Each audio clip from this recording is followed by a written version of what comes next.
Welcome. It's indisputable. I'm your host, Rashad. Richey, good to be with you. We have a lot on the agenda today. Breaking down news of the day.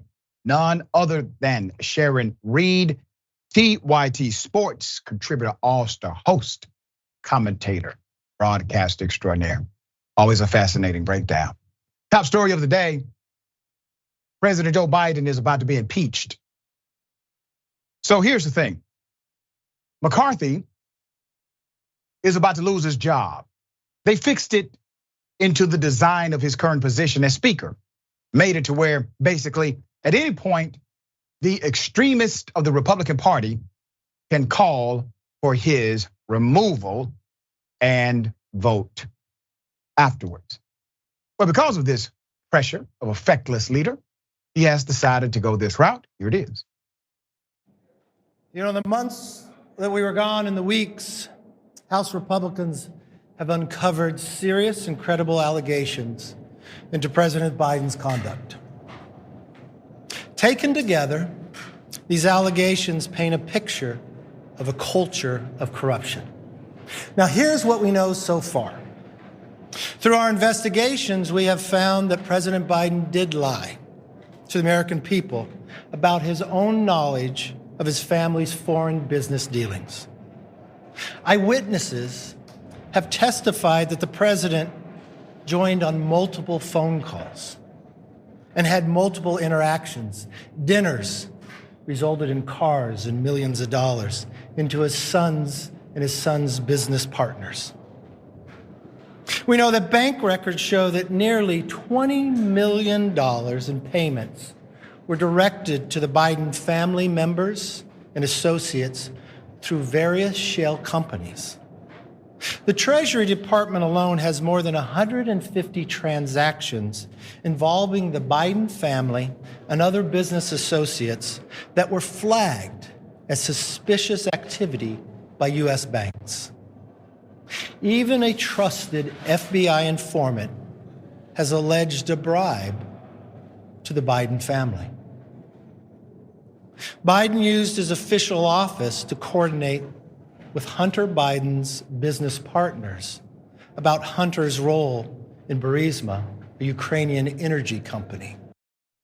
All right, well, here's the thing, McCarthy, okay, I got more video, but let me go down the list here. So Biden lied before he was president. Let's just assume everything you're saying is true. Biden lied about something before he became president of the United States, according to you. The Biden family, not President Biden, but the family received $20 million. That's an issue. He didn't take enough, according to the comparison of Trump, who got a cool 1.06 billion. And also the allegation that somehow Biden's family has all of these transactions. I'm not here to play defense attorney for Biden. What I am here to do is provide proper context to the hypocrisy that's being presented. If you don't see it already, you would definitely see it here. Finally, despite these serious allegations, it appears that the president's family has been offered special treatment by Biden's own administration. Treatment that not otherwise would have received if they were not related to the president. These are allegations of abuse of power, obstruction, and corruption. And they warrant further investigation by the House of Representatives. That's why today I am directing our House committee to open a formal impeachment inquiry into President Joe Biden. This logical next step will give our committees the full power to gather all the facts and answers for the American public. That's exactly what we want to know, the answers. I believe the president would want to answer these questions and allegations as well. This effort will be led by Chairman James Comer at the Committee on Oversight, in coordination with Chairman Jim Jordan for Judiciary Committee and Chairman Jason Smith on Ways and Means. Now, I do not make this decision lightly. And regardless of your party or who you voted for, these facts should concern all Americans. The American people deserve to know that the public offices are not for sale, and that the federal government is not being used to cover up the actions of a politically associated family. Now, I would encourage the president and his team to fully cooperate with this investigation in the interests of transparency. Transparency, kind of like Donald Trump and how transparent he governed. Let's put up the picture full mass. The fact that Speaker McCarthy, Kevin McCarthy, looked directly into a camera and decided to provide an Oscar-winning performance highlighted dynamics not even associated with the Biden presidency, not even connected to any allegation of actual corruption, while at the same time defending the man whom we have transcripts on, recordings for. The man who told people to basically kill his vice president, to overthrow the United States government. The hypocrisy is unreal, but it has become normative. Today, he says, I'm directing our House committee to open a formal impeachment inquiry into President Joe Biden. McCarthy said at the US Capitol in a short formal statement, he did not take questions from reporters. McCarthy previously indicated there would be a full House vote for an impeachment inquiry, as has happened in the past. But as of Tuesday, he did not appear to have the votes to open one, ironically, even though it could still happen. He has signaled a Biden impeachment inquiry for weeks, in part to placate GOP hardliners, and in order to obtain bank records and other documents from Biden and his son, Hunter. Now, let me say this. I don't know if Hunter is receiving any special treatment. I know he's the most famous crack smoker on the planet. I know he received a deal and all of a sudden the judge said, I don't like this deal, so I'm going to reject it. We do know that Donald Trump would have absolutely put his thumb on the scale, happily done so. He ran on the campaign of politicizing the DOJ, to weaponize it against his political enemy. He attempted to do so with a foreign head of state. While president of the United States, the man wanted another foreign head of state to investigate the son of his political opponent, and once again is right back in front of us. This logical next step, he says, will give our committees the full power to gather the full facts and answers for the American public. He said on Tuesday, that's exactly what we want to know, the answers. I believe the president will want to answer these questions and allegations as well. McCarthy said, House Oversight Committee Chairman James Comer, House Judiciary Committee Chairman Jim Jordan, and also Jason Smith from the Means Committee will lead the inquiry.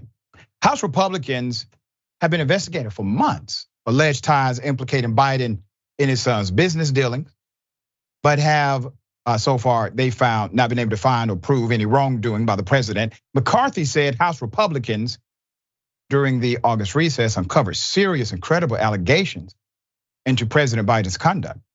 Taken together, these allegations paint a picture of a culture of corruption. I do not make this decision lightly, Speaker McCarthy added, regardless of your party or who you voted for. These facts concern all Americans. No, they don't. House Republicans have been investigating the president for 9 months.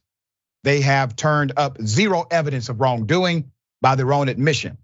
His own GOP members have said so as well. He vowed to vote on open impeachment. Now he has flopped because he doesn't have support.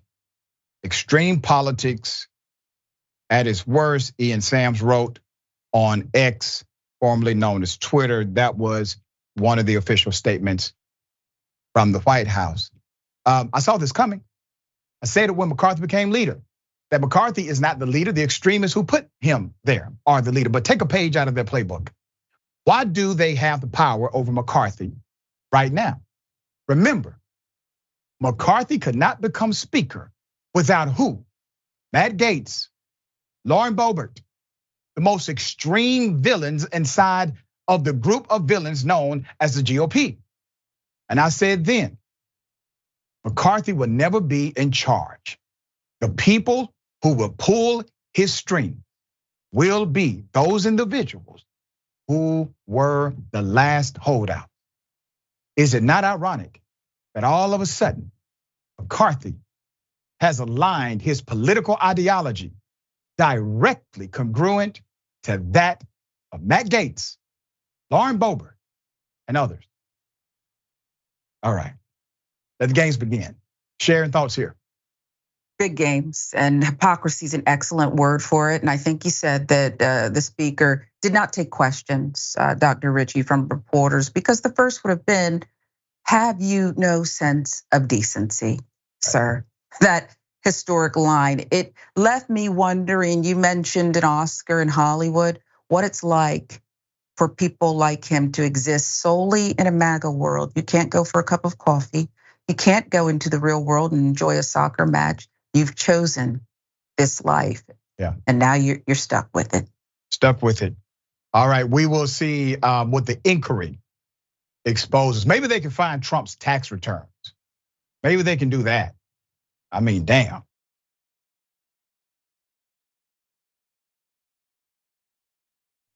All right, hell of a thing. It pays to know your rights. Beautiful stuff here. Here it is.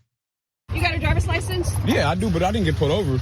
It doesn't matter. I'm asking you for a driver's license for an ID to verify who you are. Okay, but what crime are we investigating? What crime do you commit? One moment. What crime do you suspect me of committing? Let me get What crime do your you driver's suspect me of license. committing? Let me get your ID to verify who you are. But you need a crime. You don't need a Yes, you do. crime. Not Yes, you do. In public. No, you don't. To ID? No, you don't. Thank you. I appreciate you, boss. I appreciate you. Thank you. Thank you. Hey, what's your name, sir? What's your badge number? I appreciate you're awesome, bro. Thank you. Thank you. Thank you. I appreciate y'all. Thank you. All we doing is breaking up a fight and y'all pulling us over. Thank you. I didn't have a chance to talk to you. All we did was break up a fight and then they came in. We were touch people. I was break it up because it was right next to us. And then they came and yelled at us. Thank you. Have a good night. All right, you have a good one. All right, I saw this online. We don't have full information. If someone has more context, share it. But I wanted to highlight a couple of dynamics that are worthy of mention. Let's put up the picture full mass. Number one, the gentleman absolutely knew his rights. Many people, we've had a story where a preacher, a pastor, was watering his neighbor's yard. He ends up being arrested by the police because they told him, you must produce your ID. He did not have to produce ID. He did identify himself. He told him his name. But it is not a crime. There was no investigation for a crime because there was no probable cause to detain or to be suspicious or to investigate. So the female officer was big mad to have been challenged, and even more upset when the male supervisor came by to say, let them go. The other officer was so angry that you could hear her yelling, but it's bullish. Based on the decal that you can see, the male supervisor appears to be Chicago PD, okay? Unfortunately, we do not have additional information about the encounter, but I want to say this about that officer. That was stand up, man. That was proper. That was appropriate. That was professional. That was correct. That was right. That was by the book. That was policy. That is what breaks down the barriers between community and cop. You stood up. You said the right thing. It didn't take much. It just took you being willing to simply advocate for a member of the community by telling the truth. The truth is, you knew she was incorrect with her information. Maybe authentically so. Maybe she needs to go back to the academy. Maybe she needs to take continuing education units, whatever it may be. You stood up, you stood in the gap, you said the right thing, you did the right thing. We commend you for that. I wanted to highlight this video for those 2 points. Sharon, thoughts here. And maybe she needs to take a meditation class, because the reaction after this baby cop didn't get her way kind of tells it all. Yeah. Just the fact that her superior did things correctly and she couldn't take it says it all. Yeah, there you go. All right, need more like him. Okay.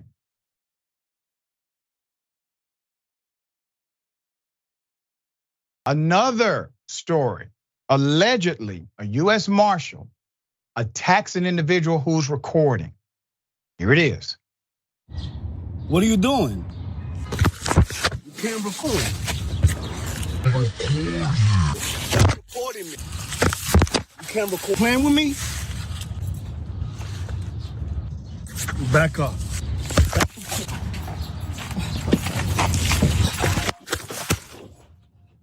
Stop recording. Wow. Let's put up the picture.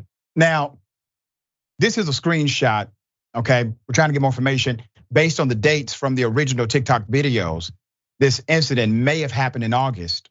The TikTok account charges to NYPD allege this man is a US Marshal undercover, possibly working with the NYPD. We do not know for sure. This is part of the post. So according to the post, the alleged Marshal decides to assault the man for recording the inside of NYPD vehicles. The man recording accuses the Marshal of being Islamophobic, all right? The alleged Marshal calls NYPD and the responding officers laugh and call the injured man, it sounds like a racial slur.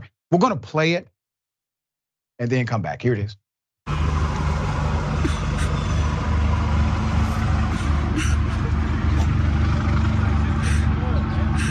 come help this guy out, man. Changing the oil.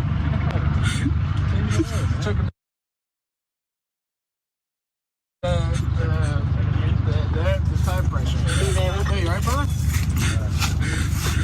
Hey, man. There's a bunch of spider food. There's a bunch of spider food. Look out, bro. You alright, bro? All right, let's put it up. The white officer may have been identified according to one TikToker who believes they found the profile. We're going to withhold that name until verification can take place with my team. But this is a dynamic of, well, this is not the way you handle a situation. And this is part of the problem with relations between cop and community. So you see a contrast, right? The story you saw before this segment, an officer very calmly cites the rule, walks away, everybody gets to move on with their lives. In this situation, if the allegations are true, you have several instances of inappropriate behavior, unprofessional, as well as criminal if the assault took place. This is what you do not do. Sharon, thoughts here? You know, it takes a lot of time, money, energy to conspire in the way that video appears to show. It really does. I saw something there that I believe was criminal, and I think I heard the slur, okay? And while I understand the crack investigative team here at Indisputable needs more information, what we do see is juvenile and pathetic. Yeah, there you go. And if anyone has any additional information, we want that information at Indisputable so we can check on the individual who recorded this and get an update as to if any action came to the officers who did this as well, all right? We got more on the other side. It's Indisputable, stick and stay.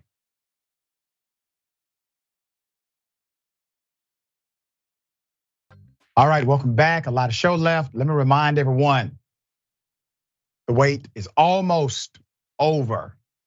Justice is coming, all right? So make sure you pre-order your copy at tyt.com/justice.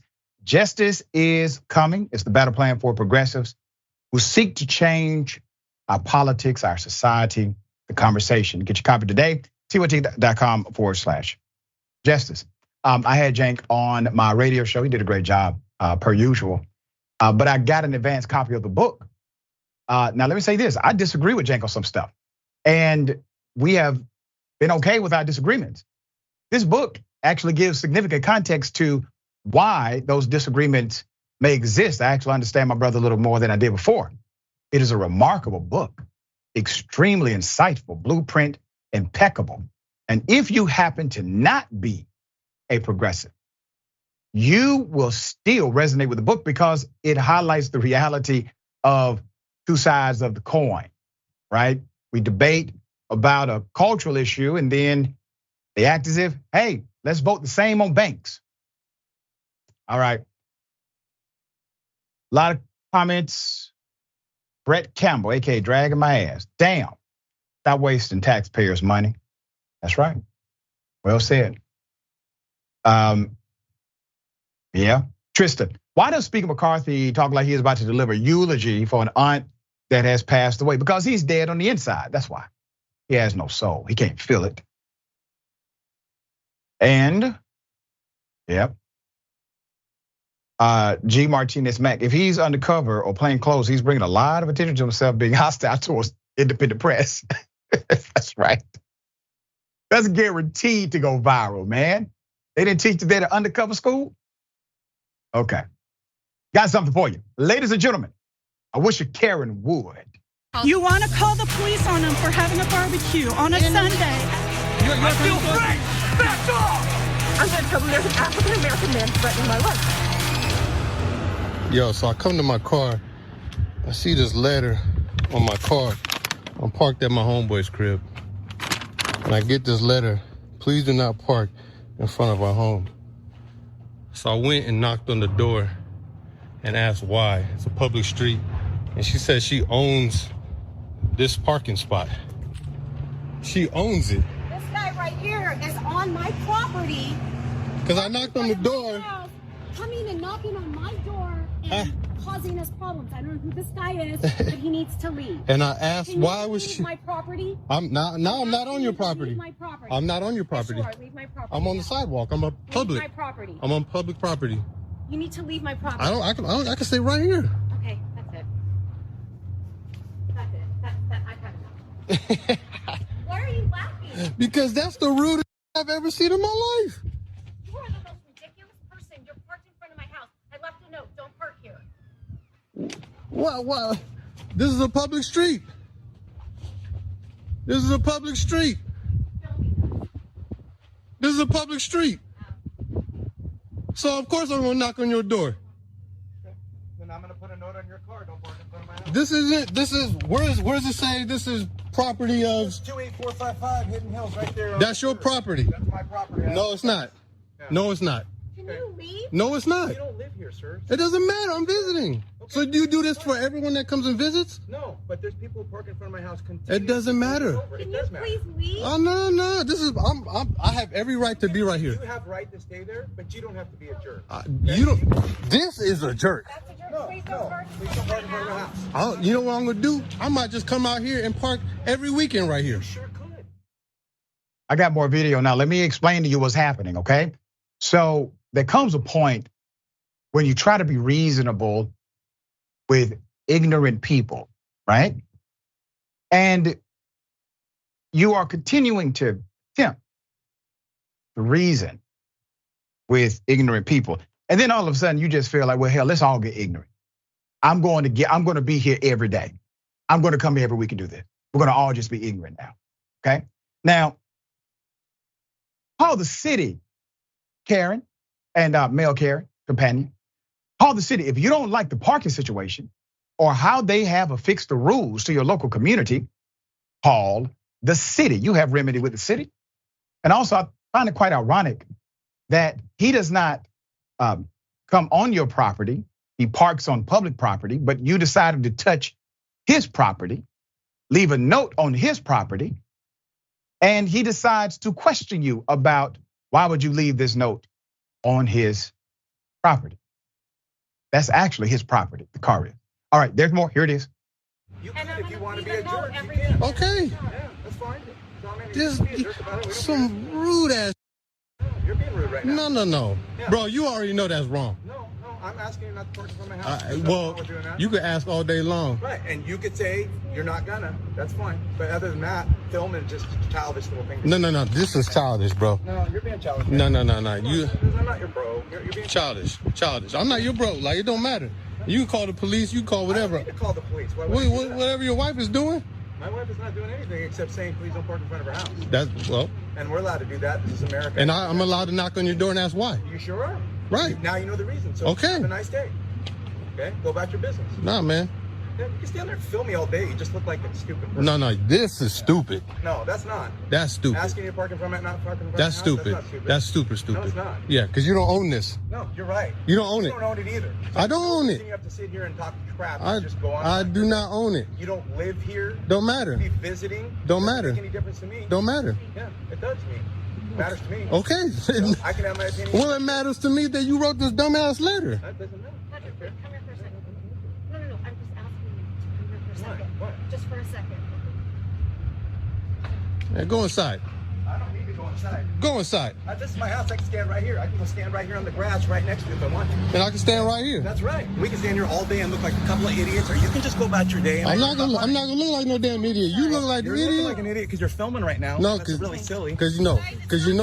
Oh, okay. Oh, okay. Well, then have them come over then. No, that's the case. Okay. Thank you. Yeah, sheriff's are on the way. Beautiful couple. Beautiful.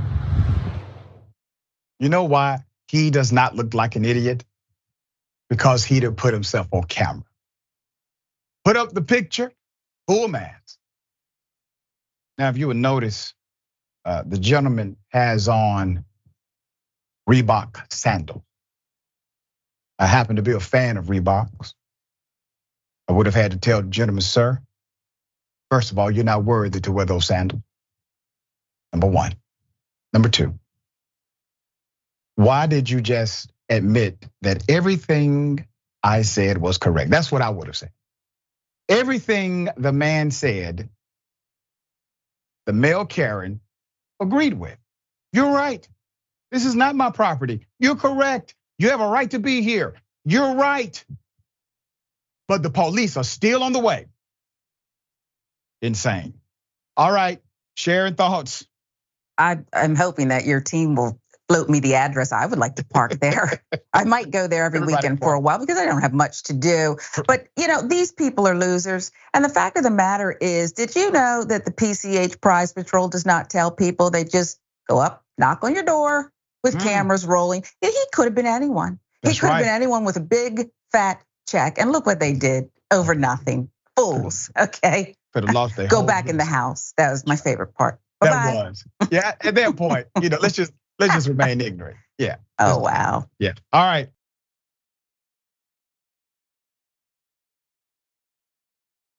Hell of a thing. A woman so racist that she just could not help herself, but she had to be a racist neighbor to the degree that she is in prison because of how racist she is. Put it up, full mask. It's an extreme thing here. 64-year-old woman, Cheryl Lynn Pileski, an Alabama woman, was sentenced to a year behind bars after prosecutors say she violated her black neighbor's civil rights by hanging up offensive dolls to intimidate her neighbors. Just look at this. You're so racist that you're willing to risk prison time in order to let people know who live next door to you that you are in fact racist. 2019, according to the Department of Justice, Cheryl displayed racially offensive homemade dolls on the neighbor's fence to intimidate the neighbor, force them to move out of the community. Prosecutors said that Cheryl, who's once again 64, admitted to targeting the neighbors due to their race. Well, that's a actual federal violation. She pleaded guilty to a criminal violation of the Fair Housing Act in March. She was handed down a 12-month sentence Wednesday, September 6th. Quote, a person violates the Fair Housing Act if he or she uses force, or threatens the use of force or willfully injure, intimidate, or interfere with any person because of his or her race, color, religion, sex, handicap, familial status, national origin, who is or has been engaged in the selling, purchasing, renting, financing, occupying, or contracting or negotiating for the for the sale, purchase, rental, financing, or occupation of any dwelling. That was in the DOJ press release. As WDHN reported in 2019, the incident happened in a place called Ozark, Alabama, about 86 miles from Montgomery. Photos obtained by the outlet showed the words boo-hoo and KKK painted on the dolls. It don't take a genius to see a black doll with the rope around his neck hanging from a post or a tree with KKK, one resident told WDHN at the time. So Cheryl reportedly tied the dolls in a way that made it difficult for them to be removed. Reports show the dolls were displayed for several weeks before they could be completely taken down. Herring said she then put up a display with a crybaby on it after the police ordered that the racist dolls be removed. Recently, in a separate incident, residents in a Montgomery neighborhood said their property was vandalized with racial slurs and swastikas. We reported on that. This is all happening in Alabama. Now, once again, the 64-year-old adult woman had a warning. She had multiple warnings. The local police warned her. They said, stop it, take it down. She decided to put more up. Federal government gets involved. Ma'am, you're under investigation. Why? Violation of the Fair Housing Act. And she kept them up. Well, she's now in prison. All right, Sharon, hell of a thing. You're so damn racist. You're willing to go to prison to let people know that you're so damn racist. Yeah, I wish the process would have been speeded up, Dr. Richey. I don't know why she was afforded warnings when the conduct was so brazen. But I often wonder if people like Sherilyn want black people really to go away, what they would do with themselves. If there were no black people, what would they do? How would they occupy themselves? That's a good point, because it seems as if they have nothing else to do but be racist. All right, we got more on the other side. It's indisputable, stick and stay.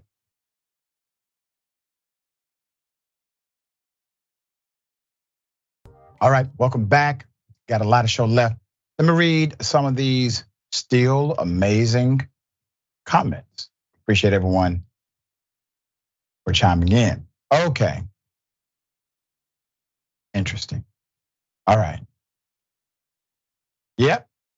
Okay. Funk in for fun.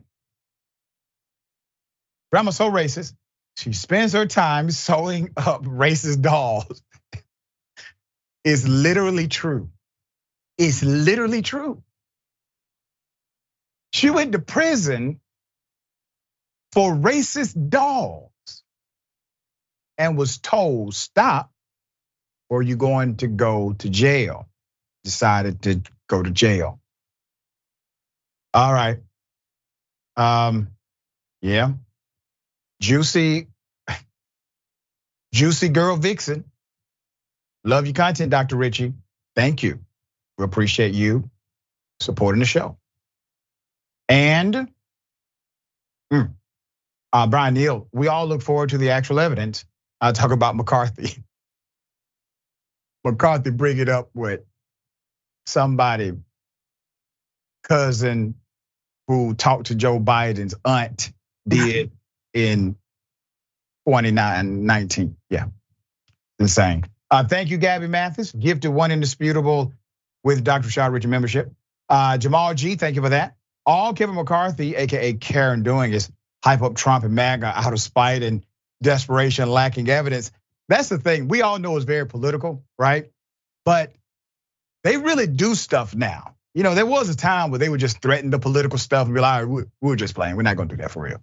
They're gonna do it. It gets to a certain point where they will execute on the political blueprint. Okay, we have an indisputable exclusive, all right? A young man brutally assaulted by the police during an arrest. We have the background, we have the video, we have the pictures. Here it is.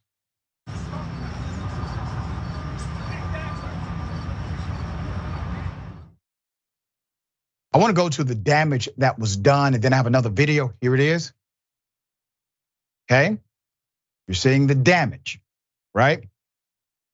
This is the arrest of Ishmael McWay. Here it is.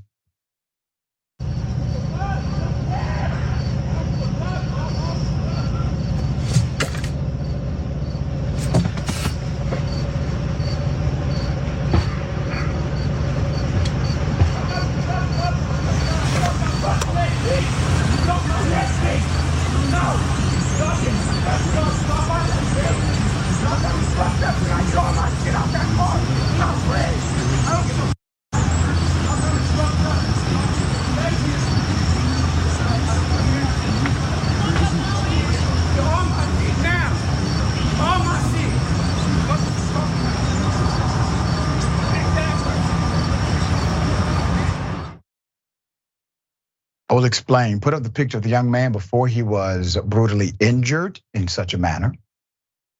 Okay. A young black man was brutally assaulted during an arrest in Lima, Ohio, over wanting a refund for a wrong fast food order. That was his high crime. According to his father, Ishmael was requesting a refund from an Arby's after they produced the wrong order. After he requested a refund several times, the manager of that Arby's, according to the father, called the police on the young Mr. Ishmael McWay.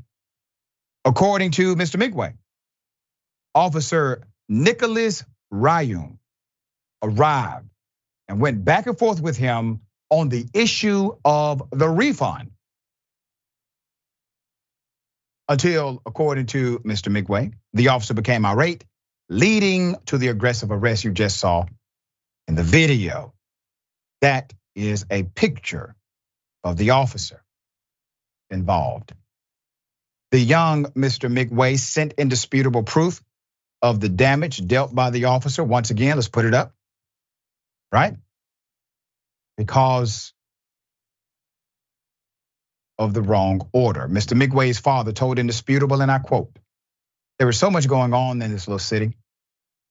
They have been doing this to us for a very long time. Lyman constantly sweeps these things under the rug. The third shift police officers are corrupt. The officer has not been fired to my knowledge yet. And conveniently, the police department claims the video encountered interference. The interference was the officer taking the camera off, which was also seen by others. It is my belief that they want this to be swept under the rug. This happens all the time by third shift officers in Lima." The young Ishmael reached out to Indisputable as well and told us, and I quote, "I was angry and upset. They handled everything with me. It was absolutely disgusting how Officer Rayum slammed me down like that. My face was scraped up so badly. You have thought I had third-degree burns. This has got to stop. Police brutality shouldn't keep happening to us young black men out here. We are fighting against this each and every day. I don't want to see any more black young men going through this. We are tired and we are afraid sometimes because these cops can kill us and get away with it." Put up his picture again. Mr. McWay was released after being held for 3 days. No charges filed at all, none. We reached out to the police department for comment on the arrest. They sent us a press release. The press release says, "The Lima Police Department is currently investigating an incident that occurred on Saturday, August 26, 2023, at approximately 3 a.m. at the Arby's restaurant located at 1420 Bellefontaine Avenue LPD officers were dispatched to the business in reference to an unwanted person causing a disturbance. Ishmael McWay, 20 years old, of Lima, was found to be the source of the disturbance. Ishmael was arrested on scene and charged with multiple offenses. The Lima Police Department is aware of a video circulating on social media that shows a portion of the arrest. The incident is currently under investigation. The LPD appreciates the public's patience and understanding while this incident is investigated thoroughly before conclusions can be drawn. Put him up. That's your chief. He became chief in 2022. His name is Angel Cortez. Chief Cortez, you have a problem here. There are multiple allegations of corruption, especially with your third shift officers. We will be following up on this story, and we will check to see what disciplinary action comes from the conclusion of cops investigating cops. We all know that's always going to be a vigorous investigation. Sharon, thoughts here? This is something you already know. You'll be following up on this one and the next one and the next one after that because Chief Cortez has zero urgency. If he knows anything about his department, he knows that that was a nonsense press release and this has been going on and it will continue. Yeah, insane.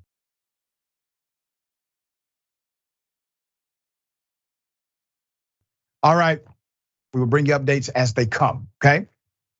So this was interesting. Abby Lee Miller is still attracted to children, high school children. Here it is. Have you seen what? All the Right Moves? No. That's the best movie ever. With him in it? Oh my God, yes, All the Right Moves. He's a high school football player. Oh my God. That's my downfall. I like the high school football players. I still like them. I like the coaches. Not one that used to be in high school, but one that is. Yeah.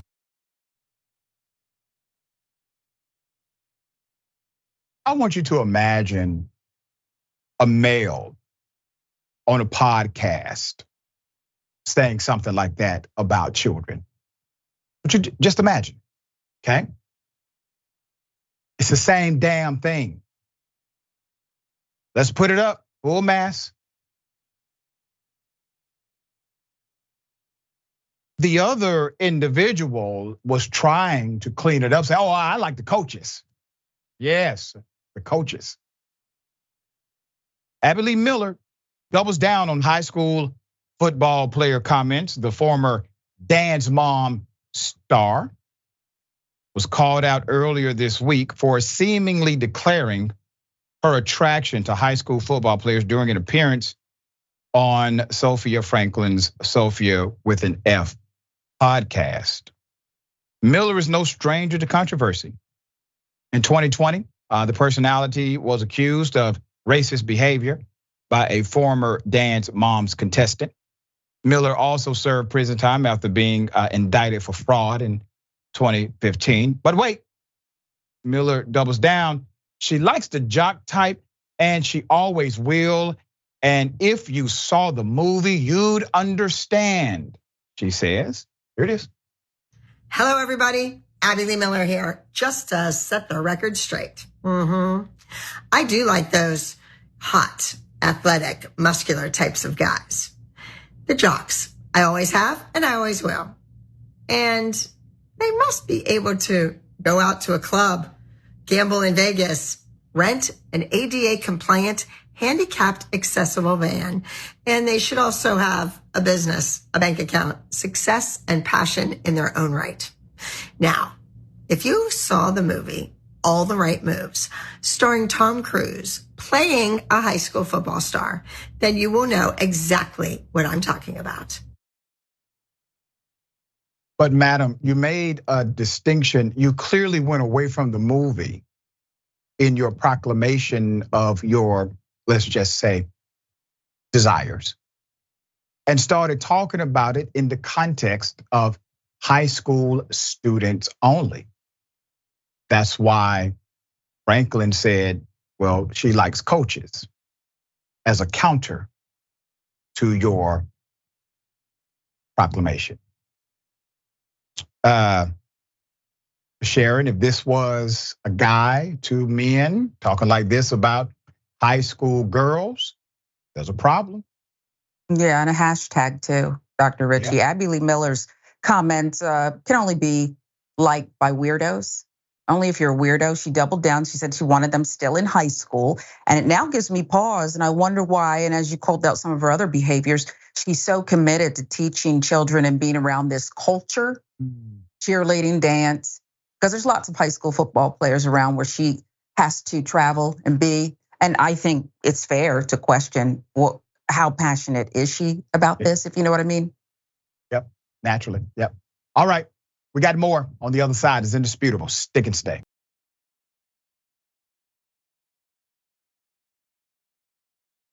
All right, welcome back. A lot of show left. Let me read a few of these comments. Neptune, strange strand of severe mental illness among Karens.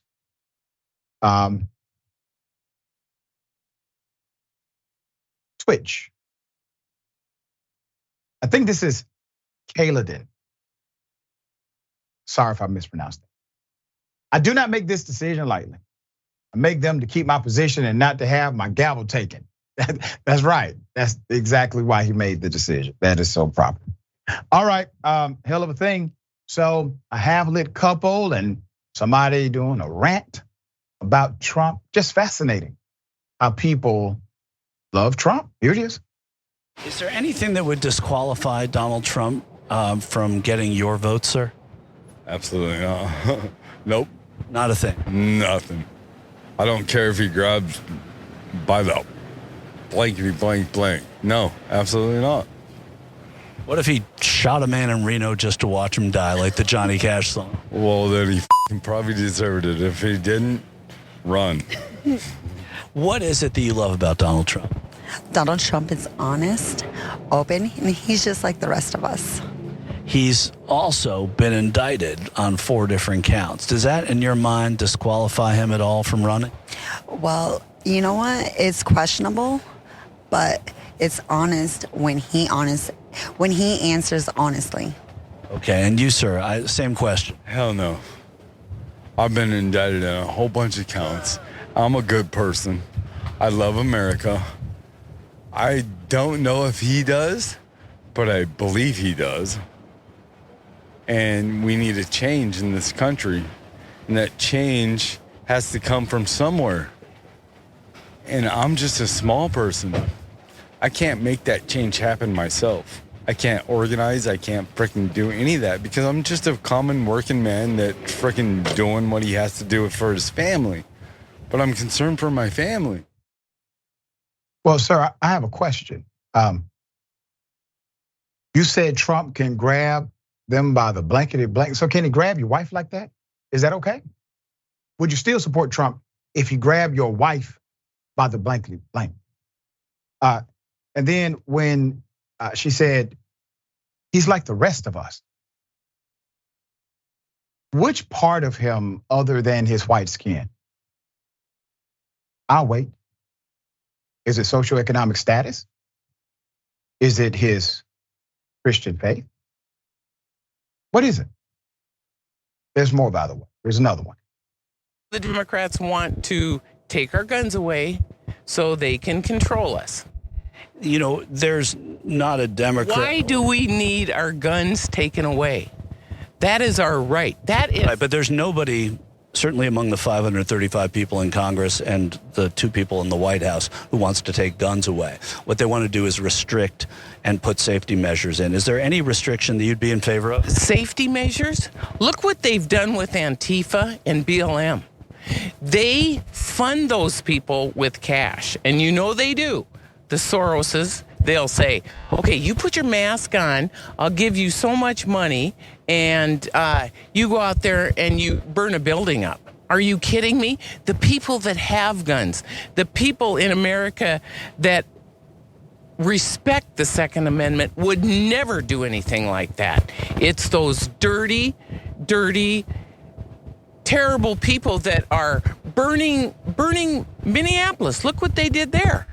Burning California. But they let it go on because it's all a part of their agenda. Joe Biden, he doesn't know whether it's Monday or Tuesday or Sunday. And let him run. I really don't care. I mean, he's not running our country anyway. It's Biden, it's Obama, it's Soros, it's the deep state that's running our country. Where was that proven? Where was that proven? Yeah, in other words, that there's this thing called the deep state. I don't know if it was proven or not. I can't say that, but you probably know in your heart of hearts that Joe Biden is not running our country. I mean, I feel bad for the guy. I feel bad that he's even up there. He's not running our country. Everybody knows that. I don't know that everybody knows it. Well, probably 95% of the people probably know it, but they just don't want to admit it. So. Okay. Ma'am, they don't have to take your guns to control you. They gave you religion for that. And it's working quite well. Sharing thoughts. I apologize. I was having some kind of audible reactions during that, and I didn't want the audience to pick it up. But 20 years ago, Dr. Richey, I would have assumed that aliens abducted this poor woman and indoctrinated her, okay? But there's so many of them now, you're right. It's MAGA religion is what it is. And I don't know if your team can let me know where they are giving out money to put on masks, because I would love to. I'm not gonna burn anything, but I'll wear a mask if someone's handing out money for doing so. There you go. Very extreme stuff, but this is actually real, all right? None of this is make-believe. This is the world we live in. We are, yes, in the twilight zone. Sharon, always a pleasure having you on the program. Tell people how they can follow you, check out your great work. Sharon Reed Live across all platforms, and of course, TYT Sports, loving things. I uploaded another one today, so I appreciate you always. Appreciate you doing a remarkable job. Thank you. All right, we got the bullpen next. Stick and stay.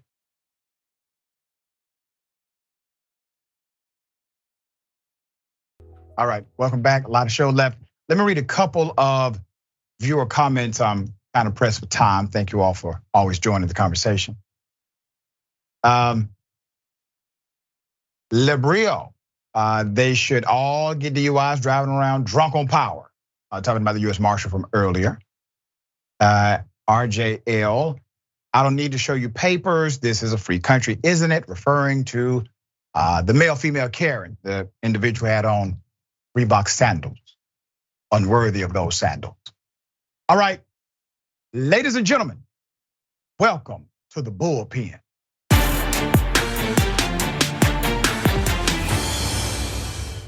"62-year-old father dies because he disputed a traffic ticket. They decided to taser him, which led to his death." Put up the picture full mass. It's a hell of a story. Mr. Johnny Holloman was 62 years old. He got into an argument with an Atlanta police officer over a minor traffic accident this month. Late on the evening of August 10th, Officer Kyron Kimbrough responded to the scene of the accident at the intersection of Cunningham Place and Joseph E. Lowry Boulevard. It was late at night. Kimbrough found Johnny Holloman at fault for the incident and started to issue a traffic citation. The situation escalated when Holloman, according to the police, became agitated and uncooperative. Let me just pause on that. Keep the graphic up. I just want to bring that to your attention. Being agitated and uncooperative is not a criminal statute. It's not against the law. Kimbrough struggled with Holman for several minutes before using a taser on him and handcuffing him with the aid of some of the witnesses. At that point, Mr. Holman became completely unresponsive, and an ambulance was called to the scene. He's a 62-year-old man. He was rushed to the hospital where he was later pronounced dead. Now, we covered that story when it first happened. Very sad story. We have with us Attorney Davis, longtime friend and friend of the program, and Arnitra Holman, the daughter of the man who was killed because of the overreaction and aggressive behavior of Officer Kimbrough. To my understanding, there's a video. You all have been able to see a portion or full video. I thank you for being on the program. I wish it was under better circumstances.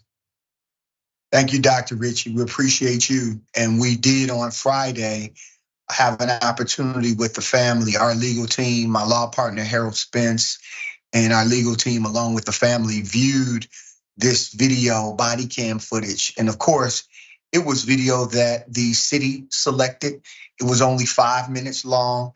It doesn't have any of the information following what happened there. But what we did see was deeply, deeply disturbing. Can you describe in words, attorney, what was disturbing about the part of the video you did see? So Mr. Holloman never refused to sign this citation. He merely asked for a sergeant. And he specifically said, can you call a sergeant? I didn't do anything. And he's walking around his truck trying to show the officer how the accident occurred.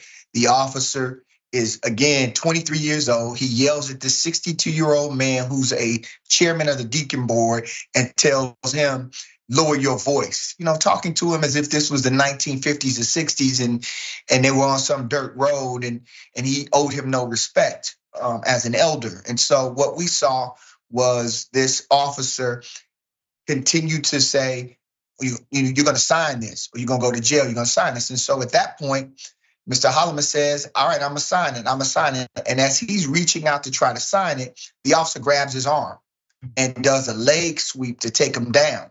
And so it makes no sense that he's asked him to sign the ticket. When he agrees to sign the ticket, he just uses force unnecessarily to take him to the ground. And from there, he just got so physical, and you could hear Mr. Holloman continue to say, I can't breathe, my asthma's acting up. He started yelling for help because he was being physically assaulted for no reason. Wow. And it boils my blood, man. The first narrative that the city produced was that this was because he refused to sign a ticket. He was uncooperative. He became aggressive. And then they tried to dirty his name by talking about this was in the vehicle. It had nothing to do with the arrest. I want you to talk about that. Then I'm gonna go to Ms. Holman. Talk about how they tried to basically spin the narrative in the beginning and dirty his name. And you had to make a public proclamation to tell the city, don't go there, don't start this. And what's so ridiculous is that the officer never entered his car. That's right. When he decided to make this arrest. It had nothing to do with anything they found in the car, that the truck that was Mr. Holloman's truck, but is driven by his grandsons. In fact, there was a gun in the truck that his grandson later came and claimed. And so anything that's in that truck, they can't attribute it to Mr. Holloman, but they would attempt to do that because they're trying to make him out of some kind of criminal so they could justify his killing. But what we know and we're clear about, and we've been fighting for many years, is that we're not gonna allow the Atlanta Police Department or any police department in the Atlanta metro area or across the state to be the judge, jury, and executioner. It's not gonna happen on our watch. And so this was just absolutely unreasonable and senseless. And he tased him repeatedly. And there weren't witnesses that came over to assist him. There was a tow truck driver that came running in and jumping on Mr. Holloman. And putting what looked to be his knee on Mr. Holloman's neck. This video should be released, Doc. I'm telling you, the world should see what happened. It is consistent with what we saw with Eric Garner. It's consistent with what you see in George Floyd. There's a level of aggression, police aggression, that is without any basis or reason. It's unnecessary for a 23-year-old to take this 62-year-old man who's telling you, I can't breathe. He says it between 13 and 16 times, I can't breathe. And the officer never lets up. Ms. Haldeman. Yes. My condolences to you. And I know it's going to take a lot of strength to talk about this. What went through your mind when you saw that video for the first time? I was in outrage. I was mad as hell. I was just outraged completely. I couldn't hold my composure. I couldn't even be still. She literally fell to the floor. I mean, literally. I mean, the family, his daughters, his sister. They were, because they saw it. They saw that it was over a ticket. A ticket. I mean, you know what I mean? Their daddy and grandfather is gone over a freaking ticket, man. That's just unthinkable. And that he's not been fired, he's not been arrested, and they haven't released the video is just unthinkable. And so we're calling on the Atlanta community to demand the release of this video. The world should know what happened, because so often, the whole, we're gonna be transparent. Well, then be transparent. Be as transparent as they were in Tyree Nichols. Be as transparent as they were in Breonna Taylor. Be as transparent as they were in cities all across America that don't claim to be the civil rights capital of the world. Be that transparent. It's amazing. It's unbelievable. Ms. Haldeman, when you got the information about what happened, what was the narrative presented to you first? So first of all, nobody really came and spoke to me about what happened. My dad actually called me. So when he called me, he called out, he said, baby, but I could hear what was going on because the phone was on speaker, so I could hear my dad and I could also hear the officer. So seeing that video, it just gave me confirmation for what I already knew, because I had already heard it. I didn't physically see it, but I heard it. So when I put what I heard to what I saw, yeah, I'm in outrage. And I feel like this officer, he needs to be prosecuted. I feel like he needs to be off the force and terminated. And I feel like the world needs to see what he did to my daddy. To me, it's just clear-cut murder. I mean, I don't know no other way to see it. And then for my dad to have to beg for help or to beg for his life over a traffic ticket, senseless. And total problem. Attorney Davis, obviously there's a police report that goes with the use of force incident, obviously. I would imagine there are inconsistencies, to say the least, in this police report. Have you been able to see this police report directly? Oh, the police report is very bland, doesn't give the real story. And Doc, you've been doing this so long, you know how this goes. It was the same thing they said in the George Floyd murder, that the person just became unresponsive. That's how they describe George Floyd, is that he was combative and then became unresponsive. Never mentioning that Derek Chauvin's knee was on his neck for 9 minutes. This officer repeatedly tased this 62-year-old man, repeatedly, punches him in the head.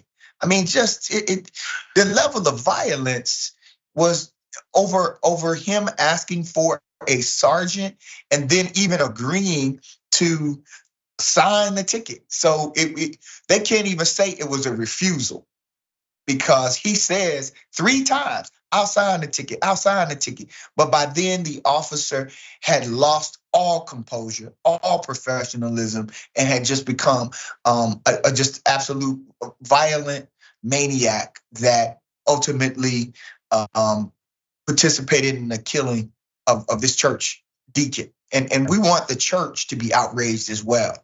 This is one of ours, right? If you are a church goer in the Atlanta metro area, we had a chance to meet with the concerned Black clergy.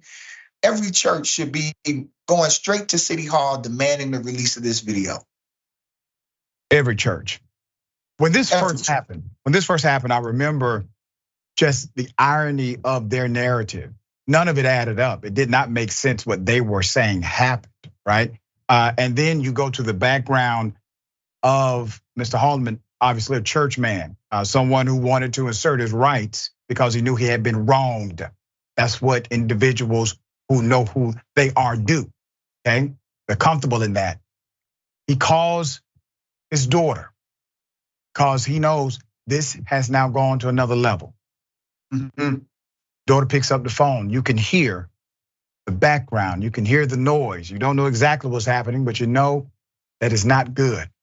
And then you see the video, a video that is a short version of what really happened, but they refuse to release it. Attorney Davis, why is the city holding onto the video? Again, we believe that they're holding on the video because they know how damning it is. They know how this is so without any justification.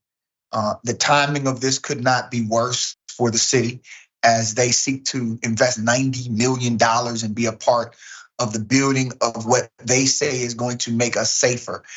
These are all contradictions that are difficult for them to excuse and to dismiss. And so what we are clear about, and you should hear this, Dr. Richey, that at one point, Mr. Holloman, during his attempt to convince the officer that he wasn't at fault, he says, Lord Jesus, or something to the effect of, invoking God. And the officer says to him, you can call whoever you want to. You can call your priest, right? Wow. I mean, making a mockery of his religion, of his spirituality. And then the next thing you know is he escalates to tasing him. And so we believe that this is a part of the culture of Atlanta policing, and that that's what has to be addressed, and that this isn't a one-off. And we have enough cases against the city of Atlanta to be able to tell you unequivocally that the police see us as them, the police, versus us, the citizens. And if you get on the wrong side of them, they will use deadly force against you. I say often that policy can say whatever they wanted to say, but culture eats policy alive every day of the week. And that is what you see permeating here. Ms. Haldeman, I would like you to tell us the kind of man your father was. I mean, my dad, he was a good man, He, like we said, he was a church-going man. He had been a deacon for 15 years. My daddy was a leader in the community. I mean, all the kids and everybody in my community, they just loved my daddy. He was the type of person, if you needed something, he would give it to you. He would pray with you. He would talk to you and minister to you. It's been so many people that had been going through so many different things, and they remember my dad as such.